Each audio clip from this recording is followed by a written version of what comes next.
ঢাকার ধামরাইয়ের কাশেম ফ্যামিলির পাশে দাঁড়ালেন যুবদল ইয়াসমিন ফেরদৌস মুরাদ। ঢাকা জেলার যুবদলের নেতা ইয়াসমিন ফেরদৌস মুরাদ শুক্রবার রাতে কাশেম পরিবারের সঙ্গে দেখা করতে তাদের বাড়িতে যান। সেখানে কাশেম পরিবারের পক্ষ থেকে জানানো হয়, আপনার নাম জড়িয়ে যে কথা রটানো হয়েছিল তা ঠিক হয়নি। তখন আমরা বিভ্রান্ত ছিলাম। আমরা চাই যারা প্রকৃত অপরাধী তারা শাস্তি পাক। এই সময় ঢাকা জেলা যুবদলের সভাপতি ইয়াসমিন ফেরদৌস মুরাদ বলেন, আমি যতদিন বেঁচে আছি এই পরিবারটির পাশে থাকব, সুখে দুঃখে সবসময় তাদের সহায়তা করব। কাশেম হত্যার সঙ্গে যারা জড়িত তারা যে দলেরই হোক না কেন তাদের অবশ্যই শাস্তি পেতে হবে।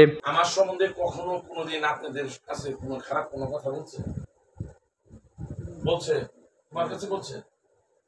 মানে নির্ভয়ে বলো, বলছে কোনোদিন আমার সম্বন্ধে কোনো একটা খারাপ কথা বলছে? ভাবি, আমি কথা দিয়ে গেলাম আজকে আপনাদের ঘটনা, প্রকৃত ঘটনা অবশ্যই অবশ্যই বের করার জন্য আমার পক্ষ থেকে যত ধরনের সাহায্য সুবিধা আছে আমি সেটা করব। 1 নাম্বার। 2 নাম্বার কথা হলো আপনাকে পরিবারের পাশে ইনশাআল্লাহ আমি মৃত্যুর আগ পর্যন্ত আমি আপনার পরিবারের সাথে থাকব। স্বাধীনতা টিভি বাংলা নিউজ ডেস্ক।